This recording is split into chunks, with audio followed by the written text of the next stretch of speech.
Maîtriser la communication interpersonnelle, je m'interroge. Eh bien, la communication interpersonnelle est l'ensemble des échanges verbaux et non verbaux entre deux ou plusieurs personnes dans un cadre personnel, professionnel ou social. Elle est au cœur des relations humaines efficaces. Voici une vue d'ensemble des trois piliers importants: l'écoute active, la communication non violente, CNV, et l'assertivité. Bonjour et bienvenue. Aujourd'hui, nous allons explorer ensemble trois clés essentielles pour améliorer vos relations: l'écoute active, la communication non violente et l'assertivité. À la fin de cette vidéo, vous saurez comment écouter avec empathie, exprimer vos besoins sans conflit et vous affirmer sereinement. Nous allons alterner théorie, exemples pratiques et exercices interactifs. Partie 1. L'écoute active 1.1. Qu'est-ce que l'écoute active ? L'écoute active est une écoute attentive et bienveillante qui cherche à comprendre l'autre sans jugement. À quoi sert l'écoute attentive ? Elle permet de créer un climat de confiance et d'éviter les malentendus. Exemple, imaginons que votre collègue vous parle de son stress au travail. L'écoute active consiste à lui prêter attention, à reformuler ses propos et à valider ses émotions. 2. Les techniques de l'écoute active. La reformulation comme « vous voulez dire que ». La validation émotionnelle exa. Je comprends que cela puisse être frustrant. Les questions ouvertes.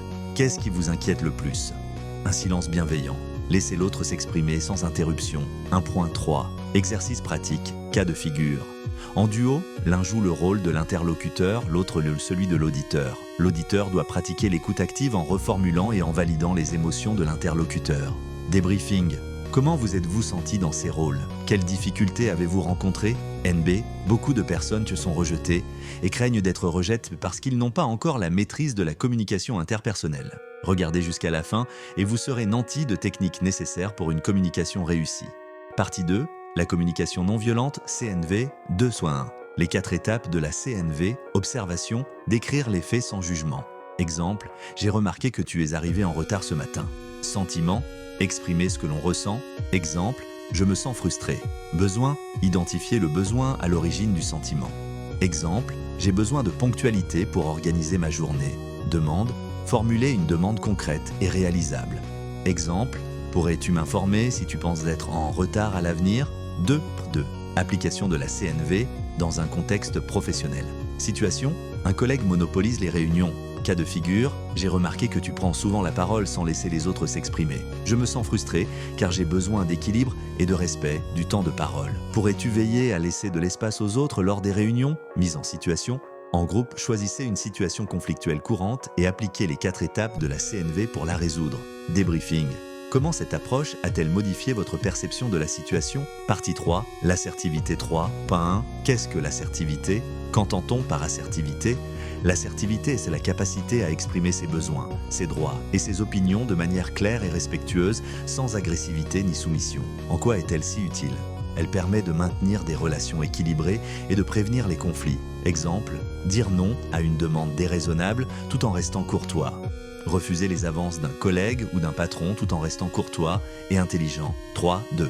Technique d'assertivité. Le message « je me sens quand, parce que et j'aimerais ». Disque rayé, répéter calmement sa position sans se laisser influencer. Affirmation positive, je comprends ton point de vue mais je préfère. Mise en situation, en duo, l'un joue le rôle de la personne qui impose une demande, l'autre celui qui doit s'affirmer. L'objectif est de dire non de manière assertive. Débriefing. Comment vous êtes-vous senti en exprimant votre refus et en l'entendant ?